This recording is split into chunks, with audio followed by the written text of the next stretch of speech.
Hello everyone, welcome to banking शिक्षा।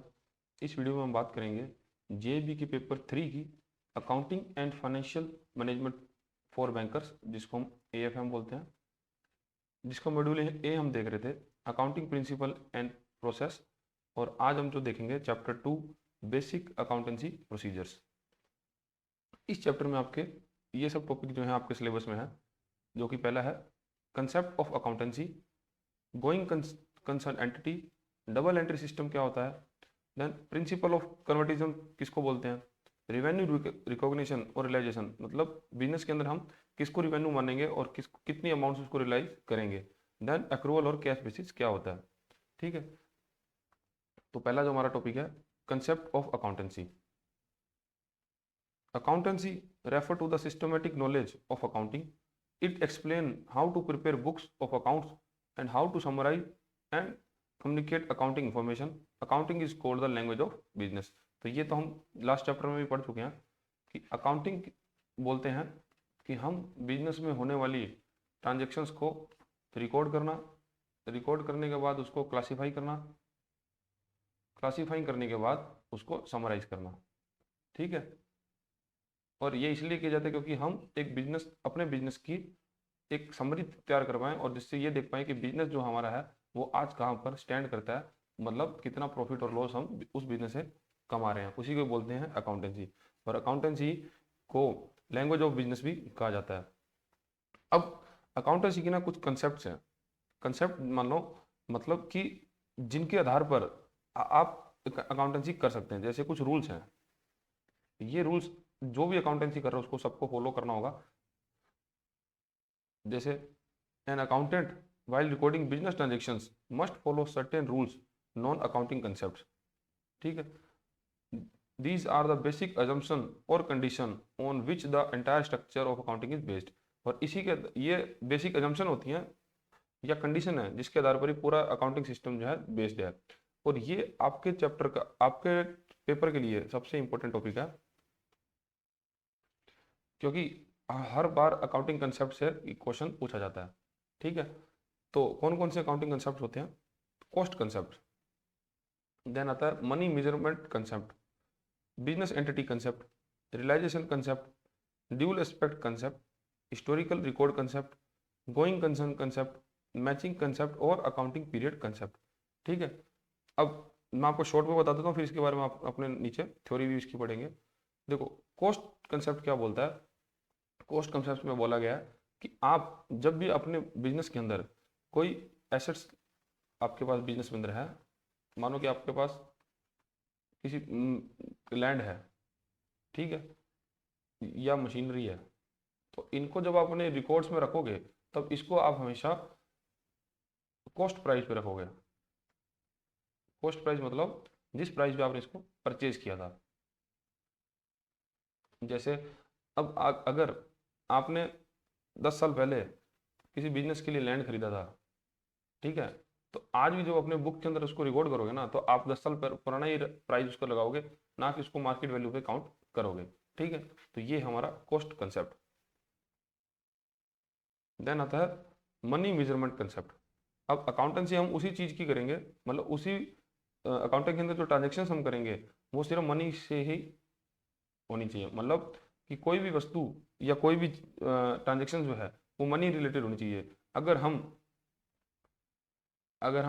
कोई customer employees हैं, तो हम total employees of number of employees से कोई अकाउंटेंसी नहीं करेंगे। हम ये जरूर कर सकते हैं कि वो इम्प्लॉई कितनी वैल्यू क्रिएट कर रहा है हमारे बिजनेस के लिए, तो हम उस वैल्यू को मनी में कन्वर्ट करके ही हम मनी के आधार पर कैलकुलेशन कर सकते हैं। ठीक है, तो मतलब अकाउंटेंसी जो भी होगी वो सिर्फ मनी के टर्म्स में होगी। देन है business entity concept. Business entity concept क्या होता है कि आप जब अकाउंटेंसी कर रहे हो, ठीक है, तो आप एक अलग एंटिटी हो और आपका बिजनेस जो है वो एक अलग एंटिटी है। जैसे फॉर एग्जांपल कि कोई व्यक्ति है जो जो खुद का अपना बिजनेस चला रहा है, ठीक है, अब वो बिजनेस चला रहा है, लेकिन वो अपने निजी खर्चे के लिए मानो बिजनेस में से कुछ पैसा विड्रॉ करता है। ठीक है, तो उसको दिखाना होगा कि उसके बिजनेस के लाइबिलिटी है अपने ओनर के लिए, लेकिन उसको बिजनेस की बुक के अंदर एंट्री करनी होगी कि उसने ड्राइंग के अंदर पैसा निकाला है, ड्राइंग मतलब उसने अपना निजी खर्चे के लिए, ठीक है। तो कहने का मतलब है कि बिजनेस अलग है और बिजनेसमैन अलग है, तो ये होता है बिजनेस एंटिटी कंसेप्ट। देन है रियलाइजेशन कंसेप्ट। रियलाइजेशन कंसेप्ट से का मतलब है कि जब जब तक आपके बिजनेस के अंदर आपको प्रॉफिट नहीं हो जाता, तब तक आप उसको बुक के अंदर एंटर नहीं करोगे। जैसे आपने किसी को सामान बेचा, सेल किया, ठीक है, तो आपको उस पर हुआ प्रॉफिट, तब तो आप इसको बुक्स के अंदर एंटर करोगे कि सेल हुई, ठीक है, सेल की एंट्री करोगे। लेकिन अगर आपने किसी को सैंपल दिया और उन्होंने बोला कि हम अभी सोच के या अप्रूवल के बाद बताएंगे, ठीक है, सोचेंगे पहले फिर उसके बाद हम बताएंगे कि हम कितना माल परचेज करने वाले हैं, लेकिन अभी तक उन्होंने परचेज किया नहीं है, अभी तक उन्होंने परचेज किया नहीं है, तो जब तक हम माल सेल नहीं कर देते तब तक हम उसकी एंट्री नहीं करेंगे। तो इसका मतलब यही है कि रियलाइज हम एंट्री ट्रांजेक्शन को तब करेंगे जब तक वो एक्चुअल वो इवेंट जो है वो हो चुका हो, ठीक है। तो ये है realisation concept. Then dual aspect concept. Dual aspect concept क्या है कि अकाउंटेंसी के अंदर हमेशा ड्यूल एस्पेक्ट कंसेप्ट फॉलो किया जाता है, जिसका मतलब है कि जब एक व्यक्ति हमेशा इसमें लेनदार होगा और एक व्यक्ति हमेशा देनदार होगा, एक व्यक्ति लेनदार होगा और एक व्यक्ति देनदार होगा, क्रेडिट और डेबिट, क्रेडिटर और डेबिटर। जैसे अगर आपने अपने बिजनेस में किसी को सामान बेचा है, ठीक है, तो आपने दिया और बिजनेस कस्टमर ने लिया, ठीक है, तो ये है ड्यूल एस्पेक्ट कंसेप्ट। अब जो भी एंट्रीज होंगी वो सब हमेशा ड्यूल एस्पेक्ट कंसेप्ट पे ही फॉलो होंगी। देन है historical record concept. Historical record concept क्या है कि हम हमारे बिजनेस में जो भी ट्रांजेक्शन्स करेंगे वो हमेशा पास्ट इवेंट पे बेस्ड होगी, पास्ट इवेंट पे बेस्ड होगी। इसका क्या मतलब है, जैसे कोई भी अगर हम सेल कर चुके हैं मान लो, ठीक है, तो उस सेल को हम रिकॉर्ड करेंगे। लेकिन अगर हमको ये पता है कि हम 4 दिन बाद कोई सेल करने वाले हैं, तो हम उसको तब तक रिकॉर्ड नहीं करेंगे जब तक वो इवेंट हो नहीं जाता, ठीक है। तो हमारी जो अकाउंटेंसी है वो हिस्टोरिकल रिकॉर्ड कंसेप्ट पे काम करती है। देन है going concern concept. Going concern concept का ये मतलब है कि जब हम हमारा बिजनेस चला रहे हैं तब हम ये सोच के चलाते हैं कि वो बिजनेस चलता रहेगा, हम ऐसा नहीं कि 1 साल या 2 साल के लिए बिजनेस चलाएंगे, हमारा जो बिजनेस है वो हम सालों साल तक चलाएंगे। तो ये हम माइंडसेट बना के ही हमारा बिजनेस करते हैं, जिसका कंसेप्ट का नाम है गोइंग कंसर्न कंसेप्ट। अब है मैचिंग कंसेप्ट। मैचिंग कंसेप्ट होता है कि जब हम एक फाइनेंशियल ईयर में, मानो कि हमने 2024 के अंदर कोई सेल करी है, ठीक है, जो टोटल सेल जो करी है, अब हमने ये सेल करने के लिए कुछ एक्सपेंसेस भी करे होंगे, लाइक रॉ मटेरियल खरीदा होगा, लेबर रखी होगी, ठीक है, इलेक्ट्रिसिटी बिल भरा होगा फैक्ट्री का, ठीक है। तो ये जो खर्चे हैं ये भी कहने का मतलब है कि ये भी खर्चे जो हैं 2024 के ही बुक्स के अंदर एडजस्ट होंगे। मतलब जो प्रॉफिट हम 2024 में कमाए हैं, जो जो रिवेन्यू हमने जो किया 2024 में, तो उसके जो खर्चे हैं वो भी 2024 की बुक से ही डेबिट किए जाएंगे, ठीक है। और अगर मानो कि इलेक्ट्रिसिटी बिल जो है वो नेक्स्ट फाइनेंशियल ईयर में आता है, मान लो कि मार्च का बिल जो है 1 अप्रैल को आया, ठीक है, तो हम उसको अब उसको पे तो हम नेक्स्ट फाइनेंशियल ईयर में करेंगे, लेकिन हमको हमारी अकाउंट्स के अंदर 2000 मार्च की क्लोजिंग के समय हमको उसके अंदर आउटस्टैंडिंग एक्सपेंसेस दिखाना होगा। मतलब हमने 2024 के टोटल खर्चे जो हैं वो उसी साल के अंदर ही हम दिखाएंगे जिस साल में हमने वो खर्चा किया है, ठीक है। जिस साल हम 2024 की बात करें तो 2024 में हमने अपना बिजनेस किया था 1 साल तक, ठीक है, 1 अप्रैल से मार्च 2024 तक, 1 अप्रैल 2023 से मार्च 2024 तक। अब इसके बीच में हमने जो प्रॉफिट कमाया या जो रिवेन्यू करी, उसी के जो खर्चे हैं वही इसी के अंदर दिखाए जाएंगे। अगर हम 2025 में भी किसी का भुगतान कर रहे हैं, मतलब किसी की पेमेंट कर रहे हैं, like electricity bill, utility bill जो बाद में आते हैं, तो भी हम उस खर्चे को आउटस्टैंडिंग एक्सपेंसेस दिखाकर 2024 की बुक्स में ही दिखाएंगे, ठीक है। तो इसको बोलते हैं मैचिंग कंसेप्ट, कि मतलब हमको प्रॉफिट जो हमारी एक्सपेंसेस है और इनकम है, उनको एक समय की जो एक्सपेंसेस और इनकम है उनको उसी समय दिखाना है जिससे वो बिलोंग करती हैं। ठीक है, नेक्स्ट है accounting period concept. Accounting period concept क्या होता है कि हम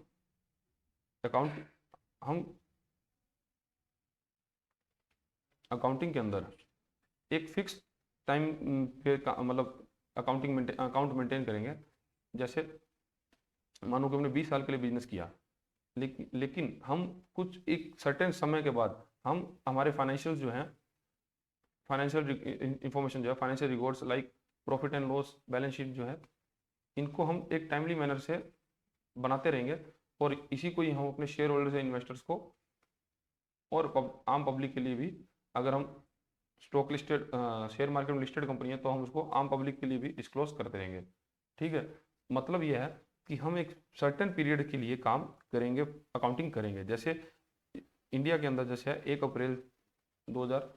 1 अप्रैल से लेके 31 मार्च जो है अकाउंटिंग पीरियड डिसाइडेड है। तो हम 1 साल फाइनेंशियल ईयर लिए काम करेंगे और फिर नेक्स्ट, अगर जब नेक्स्ट फाइनेंशियल ईयर आएगा तो हमारी नई बुक्स लगाएंगे। ठीक है, तो ये है accounting period concept.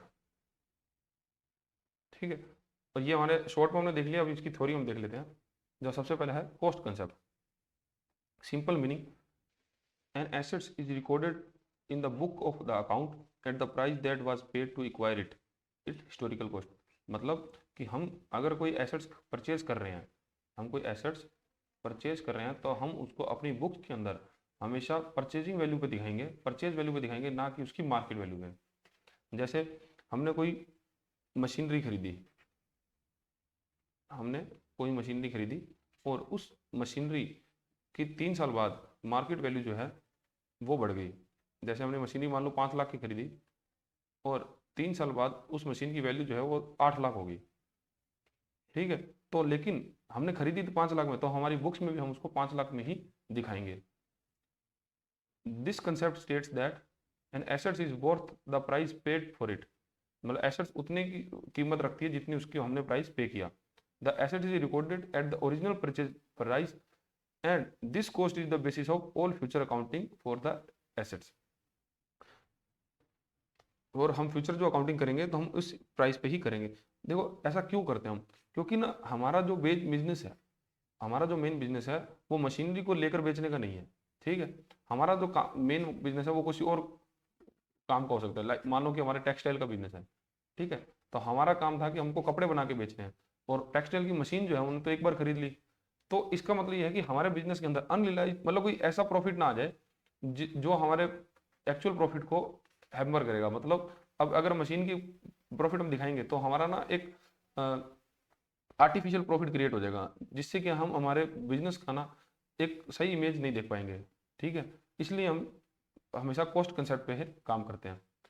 The value of shown in the accounting records does not necessarily reflect the assets of current market value. तो जो हम वैल्यू को शो करेंगे हमारी अकाउंटिंग रिकॉर्ड्स में, जिसको हम बुक वैल्यू बोलेंगे, वो मार्केट वैल्यू नहीं हो सकती, वो होगी हमारी परचेजिंग वैल्यू या cost value. The cost of an assets with a long but limited life, it systematically reduced over the time through a process called depreciation. The process of depreciation is to allocate the cost of the assets over its useful life, not to adjust its value to the market value. तो अब होगा क्या, जैसे जैसे उस machine की, मान लो ये ऊपर मशीन की बात है, इसकी लाइफ बढ़ती रहेगी, तब अब इसमें मशीन में घिसावट भी लगेगी। ठीक है, और उस मशीन की वैल्यू जो है वो कम होती जाएगी, मतलब डेप्रिशिएट होती जाएगी।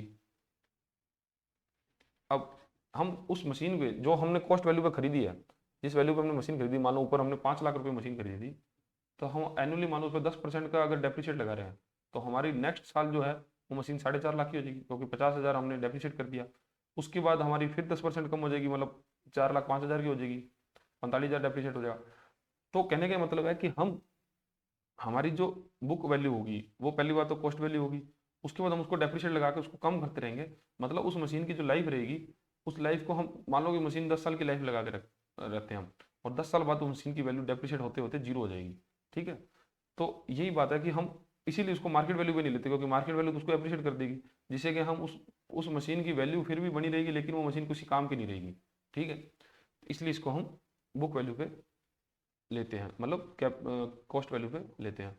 Then application of this concept, fix assets are kept at their purchase price not the market value. ठीक है, तो फिक्स एसेट जो हमारी है वो हमेशा परचेज प्राइस पे रहेंगी, ना कि मार्केट वैल्यू पे। अब फिक्स एसेट्स क्या होती हैं? फिक्स एसेट जैसे जैसे हमारे लैंड एंड बिल्डिंग है, जो कि लॉन्ग टर्म के लिए ली जाती है। ऐसा नहीं कि हम हर साल उसको ले रहे हैं, बना रहे हैं। ठीक है, या हम मशीनरी है, प्लांट एंड मशीनरी, तो इस तरह के जो एसेट्स हैं हमारी फिक्स एसेट्स कहलाती हैं। Then every transaction is recorded at its present value not in future value. अब बिजनेस के अंदर जो भी हम ट्रांजेक्शन करेंगे वो हमारी प्रेजेंट वैल्यू पे नोटिस लिखी जाएंगी, ना कि फ्यूचर वैल्यू पे। फॉर एग्जाम्पल, जैसे हमारे पास स्टॉक है। अब मानो टेक्सटाइल का बिजनेस कर रहे हैं, हमारे पास बहुत सारे कपड़ों का स्टॉक है। अब मानो कि मार्केट के अंदर अचानक से कपड़ों की डिमांड बहुत बढ़ गई, या फेस्टिवल सीजन आया जिससे कपड़ों की डिमांड बहुत बढ़ गई।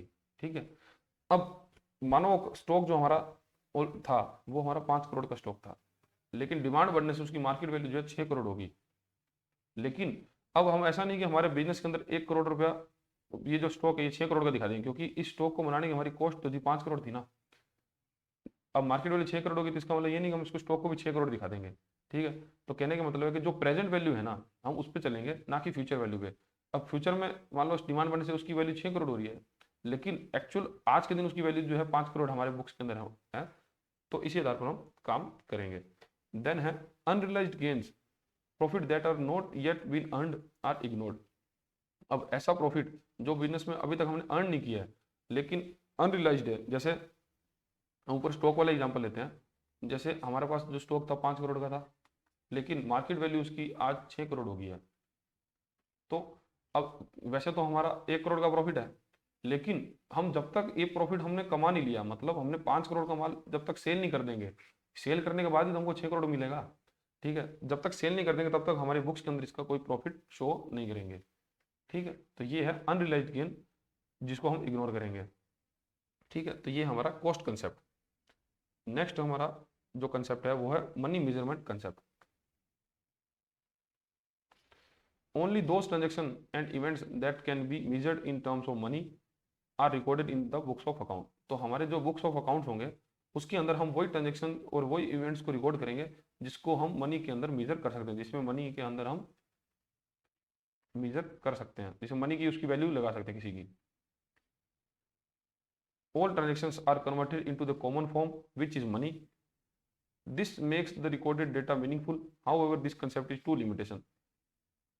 देखो, हम जो भी ट्रांजेक्शन कर रहे हैं उसको हम एक कॉमन फॉर्म में बदलेंगे जो कि है मनी, जिससे कि हम एक कंपैरिजन बना पाएंगे हमारे बिजनेस और किसी भी और बिजनेस का, और हम अपने बिजनेस का एक क्लियर इमेज ले पाएंगे। अब इसके अंदर दो लिमिटेशन है। सबसे पहला तो क्या है? Limitation 1, important event that cannot be expressed in terms of money are not recorded। अब कुछ ऐसे इवेंट्स हैं जो कि मनी के अंदर कन्वर्ट नहीं कर सकते, तो वो हम हमारे अकाउंट्स में रिकॉर्ड नहीं कर पाएंगे। For example, the poor health of key manager और an impending strike by workers while vital the business will not be recorded in the books. अब जैसे हमारे बिजनेस के अंदर जो एमडी है या सीईओ है या जो लीडर है हमारे बिजनेस का, ठीक है, उस व्यक्ति की तबीयत बहुत ज़्यादा खराब है। ठीक है, जिससे डायरेक्ट इम्पैक्ट पड़ेगा हमारे बिजनेस के ऊपर, क्योंकि वो ही हमारा एक बिजनेस का चेहरा था। ठीक है, अब उससे हमारा बिजनेस इफेक्ट होगा, लेकिन हम उसको पैसे में कन्वर्ट नहीं कर सकते और उसको हम ट्रांजेक्शन नहीं बना सकते। ठीक है, तो ये किसकी लिमिटेशन है? सेकेंड लिमिटेशन है, it assume that the value of the money stable, it does not account the changes in the purchasing power of money due to inflation and deflation.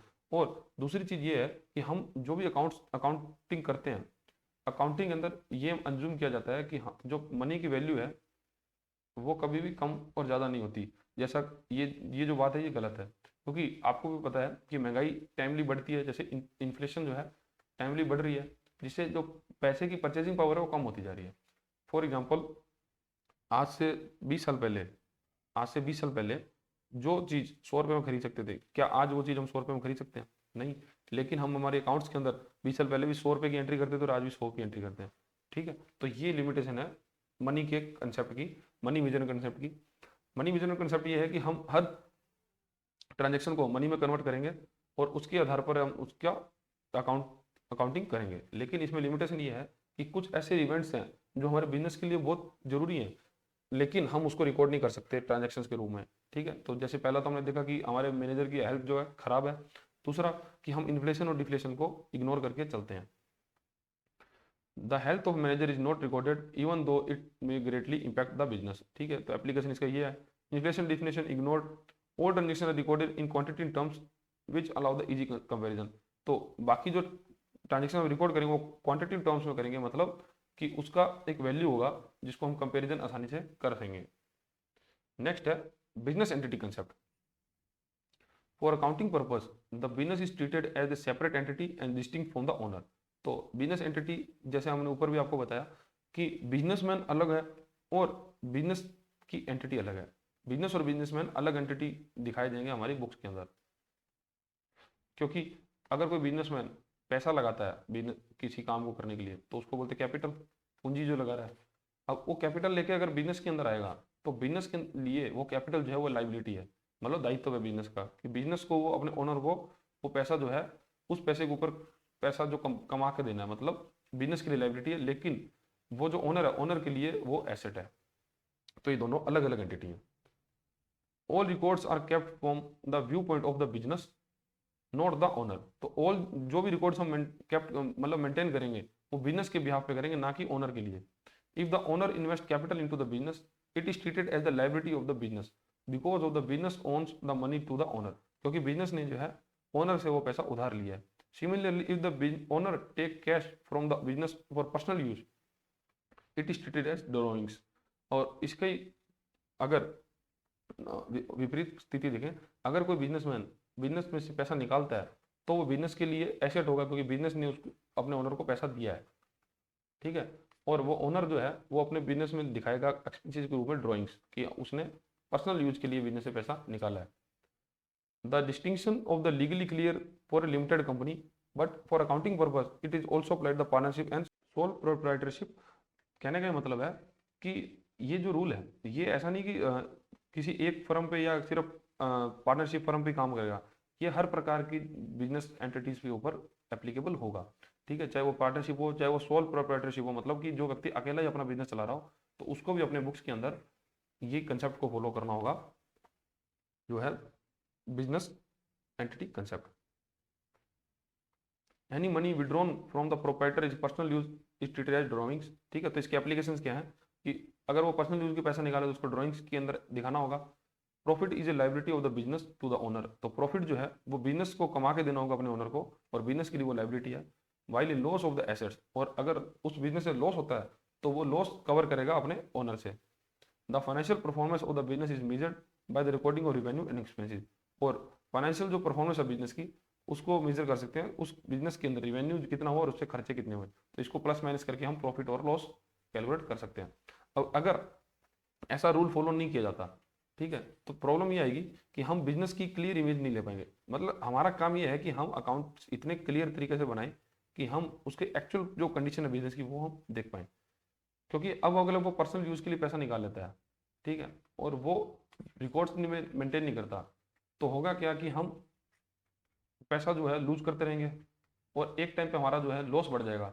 लेकिन अगर वो यही सही कंसेप्ट से चलता है, वो ड्राइंग्स दिखाता है, तो इससे क्या है कि वो दिखा पाएगा कि उसने जो खर्चा किया वो कहाँ पे किया और दूसरा उसका प्रॉफिट कितना रहा, ठीक है। नेक्स्ट टॉपिक हमारा realisation concept. Revenue is treated as realized and earned only on the date when the property of its goods pass to the buyer and the buyer become legally liable to pay. For example, explanation क्या है इसका?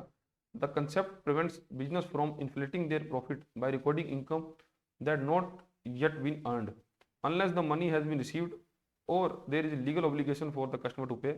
No sale is considered to have taken place. तो realisation concept का मतलब यह है कि अगर कोई कस्टमर हमको सामान कोई बुक करवाता है, फॉर एग्जांपल कोई कस्टमर आया और टीवी की इंक्वायरी करने आया हमारी शॉप पे, टीवी की इंक्वायरी करी और इंक्वायरी करने के बाद उसने वो टीवी को बुक करवा दिया, ठीक है। तो इस कंडीशन में ना हम अभी तक सेल को जो है वो बुक नहीं कर सकते, हमारी बुक्स के अंदर सेल को बुक नहीं कर सकते। हम सेल तभी दिखाएंगे जब या तो वो कस्टमर टीवी को अपने घर लेके चला गया हो, मतलब कि उसने टीवी को परचेज कर लिया हो, या फिर ये हो सकता है कि वो व्यक्ति ने टीवी को जो है वो क्रेडिट पे लिया हो, मतलब कि वो टीवी अपने साथ ले गया लेकिन पैसा बाद में देगा, तब इस कंडीशन में हम सेल बुक कर सकते हैं। लेकिन रियलाइजेशन कंसेप्ट ये कहता है कि जब तक हमने सेल कर ना दी हो, मतलब जैसे कि इंक्वायरी करने की या बुक करवाने के कंडीशन में हम अपने बुक्स के अंदर सेल नहीं दिखा सकते कि हमने कुछ सेल करी है। तो यही कहना चाह रहा है कि अगर उस कस्टमर पर लीगल ऑब्लिगेशन ना आ जाए, लीगल ऑब्लिगेशन मतलब उसने परचेज कर ली लेकिन पैसा देना बाकी है, तब तक हम अपनी बुक्स में सेल नहीं दिखाएंगे। एप्लीकेशन में देखते हैं, future and expected income is not consider, मतलब इसको अप्लाई कहाँ करेंगे कि जो हमारे फ्यूचर में इनकम होने वाली है या हम एक्सपेक्ट कर रहे हैं कि ये इनकम होगी हमको, तो हम उसको कंसीडर नहीं करेंगे जब तक कि वो एक्चुअली हो नहीं जाती। Goods sold on the approval basis are not included in the sale until the approval are received. और अगर हम कोई अप्रूवल बेसिस पे गुड्स बेच रहे हैं, अप्रूवल बेसिस का मतलब ये है कि अगर कोई क्लाइंट किसी गुड्स का अप्रूवल अपने ऑर्गेनाइजेशन में लेगा, उसके बाद में वो गुड्स परचेज करेगा, तो जब तक उसको अप्रूवल मिल नहीं जाता तब तक हम अपनी सेल को कंसीडर नहीं करेंगे। नेक्स्ट है dual aspect concept. Dual aspect concept का मतलब क्या है कि अकाउंटिंग के अंदर जितनी भी transaction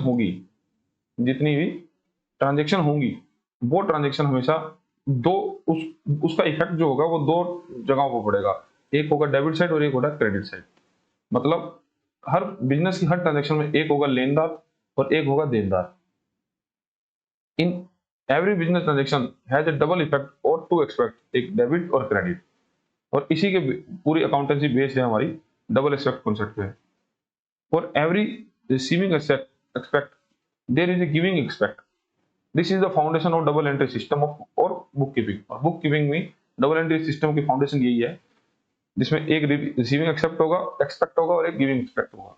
this concept is expressed in the fundamental accounting equation assets is equal to liabilities plus capital owner equity. ठीक है, ये आपको मैं एक्सप्लेन कर दूंगा आगे। वैसे तो बैलेंस शीट के अंदर आप समझ पाओगे अच्छे से। ये कहना ये चाह रहा है कि जब हम डबल एंट्री सिस्टम पे काम करते हैं ना, तब तब सेम ही अकाउंट, मतलब एक अकाउंट को डेबिट करेंगे एक अकाउंट को क्रेडिट करेंगे, वो भी इक्वल अमाउंट से। ठीक है, और ये काम करता है, इसी को बुक कीपिंग के अंदर काम में लिया जाता है। अब ये जो लिखे accounting equation assets is equal to liabilities plus capital, ये इसका क्या मतलब है कि हमारे बिजनेस में, क्योंकि हम डेबिट और क्रेडिट सेम अमाउंट से कर रहे हैं, तो जितनी एसेट्स होंगी ना हमारे पास बिजनेस के अंदर, वो हमारा लायबिलिटी प्लस जो ओनर की कैपिटल है, ओनर ने जो पैसा लगाया उसकी बराबर होगी। जैसे हम बैलेंस शीट बनाते हैं ना, बैलेंस शीट के अंदर ये होंगी एसेट साइड, तो ये होगी लायबिलिटी साइड। ठीक है, तो जो एसेट्स का टोटल होगा ना, वो हमारी लायबिलिटीज प्लस कैपिटल, तो हमारा बैलेंस शीट का जोड़ हमेशा बराबर आएगा। ठीक है, तो कैपिटल प्लस लायबिलिटीज, तो इसका जो टोटल है वो हमारे इक्वल होगा बोथ साइड का। ठीक है, तो यही कहना चाह रहा है, क्योंकि हम सेम अमाउंट से क्रेडिट और डेबिट कर रहे हैं ना, तो हमारा कैपिटल बैलेंस शीट का टोटल हमेशा बराबर आता है। तो यही कह रहा है कि asset is equal to liability into capital. बाकी ये जो इक्वेशन है, हम बैलेंस शीट का पूरा चैप्टर है उसमें आपको अच्छे से क्लियर कर दूंगा। Every transaction has to aspects, तो सभी ट्रांजेक्शन के दो एस्पेक्ट होंगे। The accounting equation always remains in balance, और अकाउंटिंग इक्वेशन है ये हमेशा ही काम करेगी। अगर आपकी इक्वेशन गलत हो रही है तो आपने कुछ अपने अकाउंट्स में अंदर गलती करी है। ठीक है, अब नेक्स्ट है historical records concept. Accounting involves recording business transactions that have already taken place. तो अकाउंटिंग के अंदर उन्हीं ट्रांजैक्शन को रिकॉर्ड किया जाएगा जो ऑलरेडी हो चुकी हैं। मतलब अकाउंटिंग जो है हमेशा पास्ट इवेंट पर ही काम करेगी। अब अगर हम बात करें, अगर किसी कस्टमर ने ये बोला होगी सर मैं ना परसों आके, मतलब डे आफ्टर टुमारो आकर आपसे ये चीज मतलब कोई मशीनरी जो है वो परचेज कर लूंगा। अगर कोई कस्टमर आके आपको ये बोले कि मैं परसों आके आपसे कोई सामान परचेज कर लूंगा, तो क्या हम उसको उस सेल को आज ही बुक कर लेंगे क्या? तो उसको हम बुक नहीं करेंगे। जब तक वह कस्टमर आकर परचेज कर नहीं लेता तब तक हम उसको बुक नहीं करेंगे, क्योंकि अकाउंटिंग जो हमारी हिस्टोरिकल रिकॉर्ड्स पे काम करती है कि हमारा जो अकाउंटिंग है वो अकाउंट उसी ट्रांजेक्शन्स को करेंगे जो इवेंट जो है हो चुका हो। Business transactions are recorded as and when they occur, मतलब जब वो हो जाए, which leads to the creation of historical record of all transactions. Future transaction will which are uncertain are not recorded. जो future transaction है uncertain है, क्योंकि future के अंदर अगर वो कोई डील हमसे नहीं करता तब हम उसको रिकॉर्ड भी हमारे बिजनेस में नहीं करेंगे। नेक्स्ट कंसेप्ट जो है going concern concept. It is assumed that the business will continue to operate for a long time in the foreseeable future. तो हम हमारा जो बिजनेस चलाए कर रहे हैं तो उस बिजनेस को हम गोइंग कंसर्न कंसेप्ट के द्वारा चलाएंगे। मतलब कि हम ये सोच के चलेंगे कि हमारा जो बिजनेस है वो सालों साल चलेगा। हम ये सोच ऐसा नहीं सोचेंगे कि मैं 2 साल के लिए 3 साल के लिए बिजनेस करूंगा। और अगर जो ओनर है, अगर कंपनी की बेस पे बात करें, अगर जो ओनर है अगर उसकी डेथ भी हो जाती है लेकिन बिजनेस जो है वो कभी बंद नहीं होता, बिजनेस हमेशा चलता रहता है। ठीक है, तो अकाउंटिंग जो है गोइंग कंसर्न पे काम करता है और ये सबसे इंपॉर्टेंट कंसेप्ट है आपका। इसका क्वेश्चन मोस्टली देखा जाता है, मतलब अगर कंसेप्ट से क्वेश्चन पूछा जाता है तो गोइंग कंसर्न का जिक्र हर बार होता है।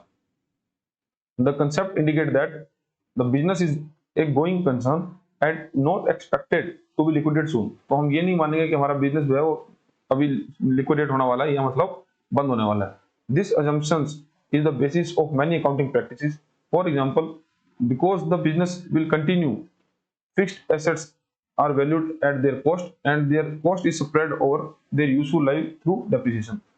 तो हम यही मान के चलते हैं कि क्योंकि जो फिक्स एसेट्स है, फिक्स एसेट्स जो हमारी बिजनेस के अंदर होती है लाइक प्लांट एंड मशीनरी, तो उनको हम हमेशा कॉस्ट वैल्यू पे ही रखते हैं और उनको फिर उसकी यूजफुल लाइफ के हिसाब से डेप्रिशिएट करते रहते हैं। अगर हम अपने बिजनेस को ये माने कि वो जल्दी लिक्विडेट होने वाला है तब हम फिक्स एसेट्स को फिर डेप्रिसिएशन कर ही नहीं पाएंगे। मान लो कोई फिक्स एसेट 5 साल के लिए, लेकिन हम बिजनेस हमारा 2 साल में ही बंद करने वाले हैं। ठीक है, अगर ये मान के बिजनेस करेंगे तब फिर हम इस रूल को नहीं मान पाएंगे ना, डेप्रिशिएट को या कॉस्ट वैल्यू पे हम फिक्स एसेट्स को रिकॉर्ड करेंगे। ठीक है, तो यही कहने का मतलब है कि हम हमेशा यही मान के चलेंगे कि हमारा जो बिजनेस है वो गोइंग कंसर्न कंसेप्ट पे काम करेगा, मतलब कि वो चलता ही रहेगा, कभी बंद नहीं करेंगे। Fixed assets are valued at cost, not of the market value, liquidation value. Depreciation is provided based on the expected life of assets. Reserve and provisions are created in future liabilities. और ये 2 point तो हमने बात कर ही ली, लेकिन तीसरा point ये है कि रिजर्व और प्रोविजन जो बनाएंगे वो भी फ्यूचर लायबिलिटीज को देखते हुए बनाते हैं। लेकिन अगर हम ये मानेंगे कि हमारा बिजनेस जल्दी बंद होने वाला है तो हम रिजर्व और सरप्लस भी किस प्रकार से बना पाएंगे। ठीक है, तो बिजनेस जो हमारा है वो गोइंग कंसर्न पर काम करता है। नेक्स्ट हमारा कंसेप्ट है matching concept. To find the true profit over a period, the income of the period must be matched with the expenses of the same period. ये क्या कहना चाह रहा है, जैसे हम हमारे अकाउंट्स कर बनाते हैं, ठीक है, फाइनल अकाउंट्स बनाते हैं, जैसे जिसमें प्रॉफिट एंड लॉस और बैलेंस शीट बनाते हैं। अब ये कहना चाह रहा है कि हम जब कोई इनकम दिखा रहे हैं किसी एक स्पेसिफिक पीरियड की, तब हम एक्सपेंसेस भी उसी स्पेसिफिक पीरियड में दिखाएंगे, क्योंकि इनकम जो है, इनकम में से हम एक्सपेंस ही घटाएंगे तभी हमको ट्रू क्या मिलेगा, प्रॉफिट। लेकिन अगर हम इनकम किसी दूसरे मंथ की दिखाएं और एक्सपेंसेस जैसे दूसरे मंथ की दिखाएं तो फिर हम प्रॉफिट, एक एक्चुअल जो प्रॉफिट हमारे बिजनेस हमारा वो नहीं कमा पाएंगे। फॉर एग्जांपल, जैसे मानो कि एक फाइनेंशियल ईयर चल रहा है, फाइनेंशियल ईयर 22 और 23, ठीक है, और एक उसके बाद फाइनेंशियल ईयर 23 और 24। अब सपोज करो कि हमारे पास हम इलेक्ट्रिसिटी पेमेंट है, मतलब इलेक्ट्रिसिटी बिल है हमारे कंपनी का, और वो बिल कब का है, मार्च, ठीक है, मार्च 2023 का। ठीक है, अब मार्च 2023 का है, लेकिन हम इलेक्ट्रिसिटी बिल की पेमेंट कब करेंगे, 1 अप्रैल 2023 को। ठीक है, अब 1 अप्रैल 2023 को करेंगे, लेकिन अब होना क्या चाहिए कि क्योंकि हम फाइनेंशियल ईयर बना रहे हैं 22-23 और हमको मार्च 2023 का बिल भी तो है, तो 22-23 की बुक्स के अंदर रखना होगा ना। मतलब जो इनकम हमने कमाई होगी फाइनेंशियल ईयर 22 और 23 के अंदर, उसके अगेंस्ट में तो हमको इलेक्ट्रिसिटी बिल की पेमेंट दिखानी होगी। लेकिन जब हम पेमेंट उसकी 1 अप्रैल 2023 को करेंगे, मतलब नेक्स्ट फाइनेंशियल ईयर में करेंगे, जो कि 23-24 है, तब हम क्या करेंगे कि हम उसकी पेमेंट तो जरूर अप्रैल में करेंगे, लेकिन हम 22-23 की बुक्स के अंदर आउटस्टैंडिंग आउटस्टैंडिंग एक्सपेंसेस के रूप में आउटस्टैंडिंग एक्सपेंसेस के रूप में इस इलेक्ट्रिसिटी बिल की पेमेंट को दिखाएंगे। क्योंकि इससे क्या होगा कि हम एक्चुअली 22-23 का प्रॉफिट को देख पाएंगे कि 22-23 में हमको कितना प्रॉफिट हुआ। आउटस्टैंडिंग एक्सपेंसेस मतलब ऐसे एक्सपेंसेस जो हमको फ्यूचर में पे करने हैं, और फ्यूचर क्योंकि 1 अप्रैल को पे करने थे, क्योंकि वो नेक्स्ट फाइनेंशियल ईयर 23-24 में चला जाएगा, तब हम पहले से ही हमारा खर्चा जो है दिखाकर चलेंगे। क्योंकि अगर हम इस खर्चे को 22-23 के अंदर नहीं दिखाते तो क्या होगा कि 22-23 में जो प्रॉफिट हुआ वो हमारा प्रॉफिट बढ़ जाएगा, ठीक है, लेकिन एक्चुअल जो प्रॉफिट है हमारा 22-23 में आउटस्टैंडिंग एक्सपेंस माइनस करने के बाद आना चाहिए ना। तो ये पॉइंट है। और इससे नुकसान ये होगा कि अगर हम इसको आउटस्टैंडिंग एक्सपेंस के रूप में नहीं दिखाएंगे और 23-24 में जाकर खर्चा दिखाएंगे, तो 23-24 का फाइनेंशियल ईयर का जो प्रॉफिट होगा वो कम हो जाएगा, ठीक है, क्योंकि हम 23-24 के अंदर खर्चा दिखा रहे हैं जो कि एक्चुअली रिलेटेड है लास्ट फाइनेंशियल ईयर से। तो ये कंसेप्ट होता है मैचिंग कंसेप्ट, कि हमको जिस महीने की इनकम ले रहे हैं उसी महीने के उस इक्वल एक्सपेंसेस दिखाने हैं, जिससे कि हम एक ट्रू प्रॉफिट जो है हमारा ट्रू प्रॉफिट जो है वो निकाल पाएंगे। The term matching refer to the close relationship between the revenue earned and the cost incurred to earn revenue. मतलब हमने क्या रिवेन्यू करी और उस रिवेन्यू को अर्न करने के लिए हमने क्या कॉस्ट इंकर्ड करी। The concept arise from the accounting period concept, और ये अकाउंटिंग पीरियड कंसेप्ट से ही अराइज होता है, जैसे जो कि हमने अभी बात करी। The all adjustments for prepaid expenses and outstanding expenses are made in the final account, क्योंकि जो भी एडजस्टमेंट हमको करनी है वो हम फाइनल अकाउंट्स में कर लेंगे।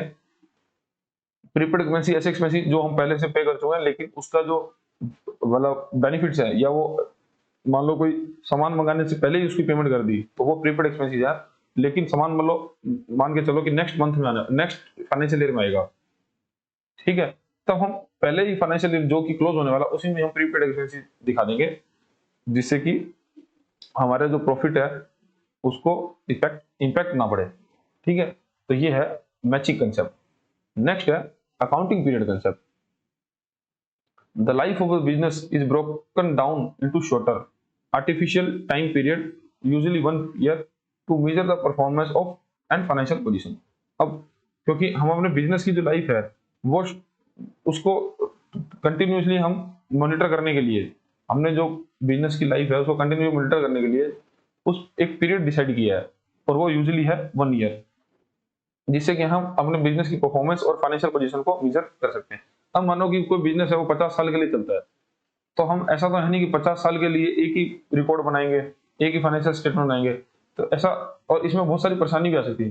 दूसरा, यूनिफॉर्मिटी की दिक्कत आ सकती है। मानो कोई दो पैरेलल कंपनी है, दो कंपनी है जो कॉम्पिटिटर है, अब उन दोनों का कंपेरिजन करना है, तो ये तो फाइनेंशियल रिकॉर्ड 3 साल में बना रही है और ये फाइनेंशियल रिकॉर्ड 2 साल में बना रही है, तो क्या इनका कंपेरिजन पॉसिबल है? नहीं ना। तो इसीलिए बनाया गया अकाउंटिंग पीरियड कंसेप्ट, जो कि सभी कंपनीज को फॉलो करना है, और वो होगा 1 साल का period. Although the true result of the business are known only when it closed down, shareholders like owners, managers and investors cannot wait that long. और क्योंकि फाइनेंशियल पोजीशन जानने का अधिकार है किनको? ओनर्स को, मैनेजर्स को, और हमारे जो बिजनेस के अंदर इन्वेस्टर्स होते हैं उनको। तो इसके लिए, क्योंकि वो इतना लंबा इंतजार नहीं कर सकते, तो उनको एक शॉर्ट पीरियड के टाइम कंपनी की या बिजनेस की फाइनेंशियल पोजीशन जाननी होती है, जिसके लिए हमको टाइमली मैनर पर फाइनेंशियल स्टेटमेंट बनानी होती है, जो कि डिपेंड करता है हमारे अकाउंटिंग पीरियड पर। They need periodic reports. For this purpose the life of the business is divided into accounting period, usually 1 year. ये कहां पे अप्लाई होता है? It allow for the comparison of financial statement of different periods. तो financial statement को comparison करने के लिए, जैसे मान लो लास्ट फाइनेंशियल ईयर में मैंने जो बिजनेस किया और नेक्स्ट फाइनेंशियल ईयर में जो बिजनेस किया, तो इसमें क्या ग्रोथ हुई, ठीक है, तो ये सब कंपैरिजन करने में भी अकाउंटिंग पीरियड मदद करता है। It enables the matching of periodic revenue with expenses to find the correct profit and loss। और ये हमको दो पीरियड के बीच में रिवेन्यू और एक्सपेंसेस को कंपेयर करने में काम करता है कि हमारा बिजनेस कितना प्रॉफिट कमाया और कितना लॉस किया। It help the tax calculation and dividend distribution. और ये हमको बिजनेस के अंदर टैक्स की कैलकुलेशन करने और जो शेयर होल्डर्स को डिविडेंड पे किया जाएगा, तो उसको भी कैलकुलेट करने में मदद करता है, क्योंकि हमारा एक फाइनेंशियल ईयर जो है वो निर्धारित हो जाता है। तो उसके आधार पर हमने कितना प्रॉफिट कमाया और उस प्रॉफिट का कितना हिस्सा शेयर होल्डर्स को जाएगा, ये हम निकाल सकते हैं। ठीक है, तो ये हमारा कंसेप्ट हो गया जो अकाउंटिंग करते समय हमको फॉलो करने हैं। नेक्स्ट हमारा जो देखेंगे हम मेन कन्वेंशन ऑफ अकाउंटिंग। अब कंसेप्ट और कन्वेंशन में फर्क क्या है? कन्वेंशन जो है वो कस्टम और ट्रेडिशंस हैं अकाउंटिंग के लिए। कस्टम और ट्रेडिशन है मतलब धारणाएं हैं जो जिसको हमको फॉलो करना है। Accounting conventions are customs and tradition that have been accepted as guide of preparation of accounting statement, और इसको फॉलो किया जाता है जब अकाउंटिंग स्टेटमेंट को बनाया जाता है। तो main accounting convention are follow, और मेन अकाउंटिंग कन्वेंशन क्या है? Convention for full disclosure, convention of materiality, convention on conservatism और प्रूडेंस, कन्वेंशन ऑन कंसिस्टेंसी। तो ये जो चार हैं ये कन्वेंशन हैं। अब देखो ऊपर हमने जो बात करी कि हमारे जो अकाउंटिंग कंसेप्ट्स हैं, तो जो कंसेप्ट्स हैं ना वो तो हमारे रूल्स हैं, ठीक है, वो रूल हैं और वो फॉलो होने ही चाहिए। लेकिन जो कन्वेंशन है, कन्वेंशन क्या है कि अकाउंटिंग लंबे समय से जब करते जा रहे थे हम, तब कुछ ना धारणाएं बन गई कि अकाउंटिंग इस प्रकार से करेंगे तो वो अकाउंटिंग एकदम सही मानी जाएगी, रिलायबल मानी जाएगी। तो ये जो चार धारणाएं हैं, अब इनको ऐसा नहीं कि मैंडेटरी है, ये रूल्स नहीं है, ये प्रैक्टिस है। मतलब ये प्रैक्टिस करने से कुछ कन्वेंशंस बनी है। तो ये प्रैक्टिस है कि जो किया कि फॉलो करेंगे तो हमारे अकाउंट जो है और अच्छे से बनेंगे और हम एक रियल इमेज हमारे बिजनेस की ले पाएंगे। आप कई बार ये क्वेश्चन पूछ लेते हैं कि कन्वेंशंस और कंसेप्ट्स में कोई अगर बिजनेसमैन चाहे तो किसको नहीं मानना चाहता, मतलब किसको ओबे ना करे तो काम चल सकता है। तो वहां पे हम बोल सकते हैं कि बिजनेसमैन अगर कन्वेंशंस को ना माने तो भी काम चला सकता है। मतलब ये इसलिए बनाया है कि हमारे अकाउंटेंसी और अच्छे से बने और रिलायबल हो, और हमारे इन्वेस्टर्स बिजनेस के जो हो या कोई टैक्स अथॉरिटीज हैं तो उनको हमारे अकाउंट्स पे और भी विश्वास बने। ठीक है, तो अब सबसे पहला है convention of full disclosure. The financial statements must provide honestly all material information relating to the business, not nothing important should be concealed। तो कहने का मतलब है कि जब हम हमारी अकाउंटिंग स्टेटमेंट बना रहे होंगे, मतलब हमारे अकाउंट्स मेंटेन कर रहे होंगे, तब हमको ईमानदारी से ऑनेस्टली सारी इंफॉर्मेशन जो है हमारे अकाउंट में रिकॉर्ड करनी है। ठीक है, और अगर कुछ इंपॉर्टेंट नहीं लग रहा तो उसको हम कंसील कर सकते हैं। The Indian Companies Act make ample provision for disclosure of essential information. The practice of adding notes to the financial statements for things like contingent liability or market value investments does the follow the convention। तो ये कहना चाह रहा है कि convention of full disclosure का मतलब ये है कि हम फुल डिटेल से ईमानदारी से जितने भी ट्रांजेक्शन्स बिजनेस में हो रही है तो वो हम सब रिकॉर्ड करेंगे, पहली बात। दूसरी बात, एक्सप्लेनेशन में उसने ये समझाया कि जैसे बिजनेस के अंदर बहुत सारी कंटीजेंट लायबिलिटीज होती हैं। कंटीजेंट लायबिलिटी फॉर एग्जांपल ऐसी लायबिलिटी जो आज हमारी नहीं है लेकिन हमको रिस्क है कि वो फ्यूचर में जाके हमारी हो सकती है। कंटीजेंट, अब इसका एग्जांपल जैसे कि हमारी जो रोबरी है हमारे बिजनेस के अंदर, हमारे सामान की रोबरी मतलब चोरी हो सकती है फ्यूचर में जाके, या फायर आग लग सकती है। तो इस प्रकार की जो लायबिलिटी है आज नहीं हुई है लेकिन रिस्क तो है हमारे बिजनेस पे कि आगे चल के हो सकती है, तो इसको भी हम हमारे अकाउंट्स के अंदर मेंटेन करेंगे। मतलब हमारे अकाउंट्स बनाते समय इसको भी निर्धारित करेंगे हमारी कितनी कंटीजेंट लायबिलिटी है और फ्यूचर में चलकर बिजनेस के ऊपर क्या क्या रिस्क है। ठीक है, और कंटीजेंट लायबिलिटी को हम बैलेंस शीट के अंदर नहीं दिखाते हैं, बैलेंस शीट के अंदर नहीं दिखाते हैं, इसको फुट नोट के अंदर दिखाया जाता है, मतलब उसको नीचे दिखाया जाता है बैलेंस शीट के अंदर नहीं दिखाया जाता। और यही क्वेश्चन बहुत बार एग्जाम में पूछा जाता है। ठीक है, तो फुल डिस्क्लोजर का मतलब ये है कि हम सभी चीजें हमारे अकाउंट्स के अंदर अकाउंटेंसी के अंदर दिखाएंगे कि हम हमारे बिजनेस के ऊपर क्या एसेट्स है, लायबिलिटी है, और ऐसी लायबिलिटी जो कंटीजेंट लायबिलिटी है उसको भी हम बताएंगे, जिससे क्या है कि हमारे फाइनेंशियल रिपोर्ट्स को पढ़कर कोई भी अगर व्यक्ति, हमारा इन्वेस्टर्स पढ़ना चाहे या हमारा ओनर बिजनेस को पढ़ना चाहे तो वो पढ़ के इसको समझ सकता है कि हमारे बिजनेस पे क्या क्या रिस्क भी है, और हमारे जो इन्वेस्टमेंट्स हैं उसको मार्केट वैल्यू पे रिकॉर्ड करेंगे, जिससे क्या है कि हम फुल कन्वेंशन को फॉलो कर पाएंगे। क्योंकि इन्वेस्टमेंट जो है, क्योंकि मार्केट वैल्यू, क्योंकि जैसे जैसे हमारी इन्वेस्टमेंट ग्रो करेगी तो हमारी मार्केट वैल्यू बढ़ेगी और हमारी बुक के अंदर हमको मार्केट वैल्यू से ही दिखाते रहना है। अब है convention of materiality. All materials important information must be recorded but insignificant items can be ignored और treated as a simplest way possible. अब मटेरियलिटी के अंदर अकाउंटेंट को ये निर्धारित करना होगा कि उस कि हमारे बिजनेस के अंदर क्या चीजें इंपॉर्टेंट है और क्या चीजें अनइम्पोर्टेंट है। जैसे अगर हमने बिजनेस के अंदर मान लो 50 नए स्टेपलर खरीदे। स्टेपलर मतलब कि जो हम जिससे पेजेस जो हैं वो स्टेपल करते हैं, ठीक है। तो क्या उसको एक एसेट्स मानना पड़ेगा, ठीक है, क्योंकि अगर आप उसको एसेट्स मानोगे तो उसके बाद उसको टाइमली डेप्रिशिएट करना पड़ेगा, ठीक है, जिससे क्या आपका ही टाइम वेस्ट होगा और इतनी बड़ी एसेट्स नहीं है या इतनी बड़ी कॉस्ट नहीं है। तो इसको एक यूजुअली एक्सपेंसेस दिखाकर हम खत्म कर सकते हैं, या फिर स्टेशनरी एक्सपेंसेस दिखाकर भी हम इसको दिखा सकते हैं कि ये स्टेशनरी एक्सपेंसेस है, हम इसको एसेट नहीं मान सकते, ठीक है। तो ये डिपेंड करता है वहां के अकाउंटेंट पर कि उसकी समझ क्या है। लेकिन माना ऐसे ये कन्वेंशन ऑफ मटेरियलिटी ये बोलता है कि हम उसको इग्नोर करते हुए जो इंपॉर्टेंट चीजें हैं उसी को रिकॉर्ड करें जो बिजनेस को मेजरली इंपैक्ट कर सकती हैं प्रॉफिट को।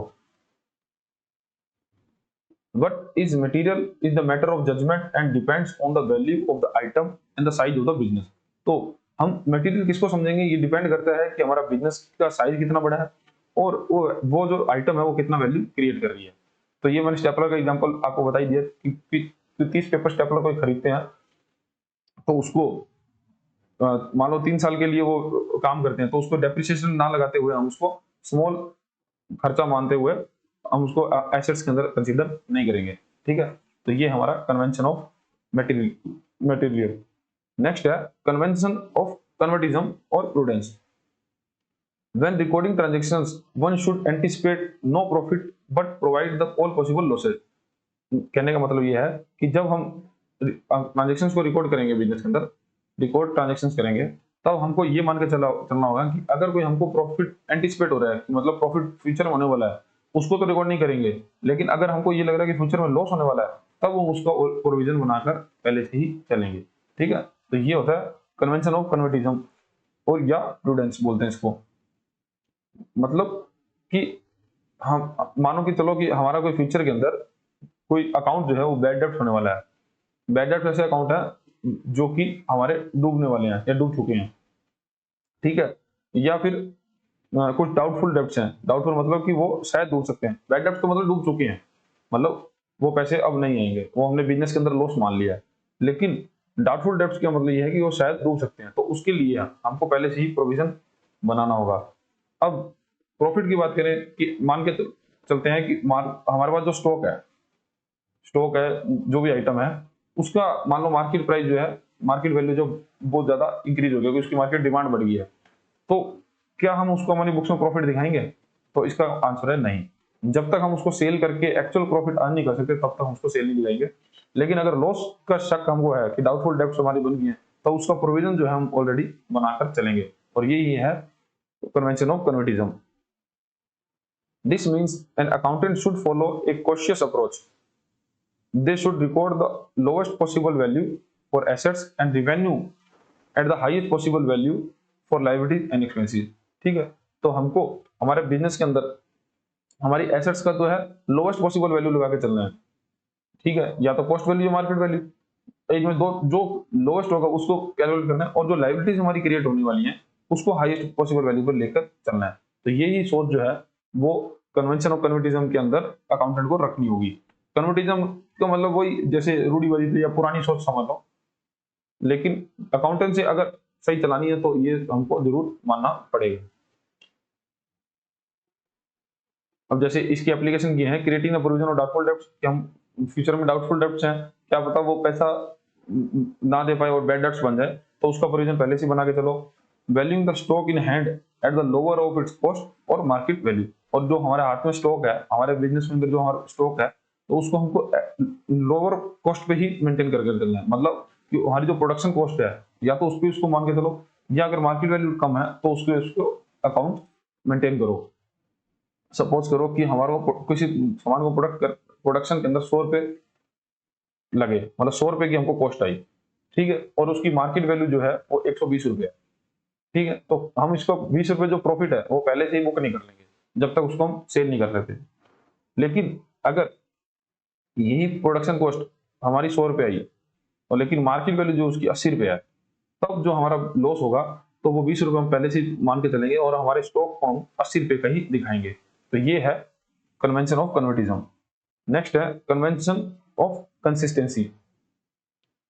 Once a company select a method of recording and reporting, it must be followed regularly in the future. कहने का मतलब है कि कंपनी जब अपने अकाउंट्स मेंटेन कर रही है और वो जो जो मेथड्स जो हैं, मतलब ट्रांजेक्शंस को रिकॉर्ड करने के जो जो मेथड्स अपना चुकी है, तो उसी मेथड्स पे ही अपने अकाउंट्स मेंटेन करती रहेगी, मतलब कंसिस्टेंट होके वही मेथड फॉलो करेगी, जिससे क्या है ना कि हमारे अकाउंट जो है वो एक क्लियर हमको इमेज प्रोवाइड करा पाएंगे हमारे बिजनेस की।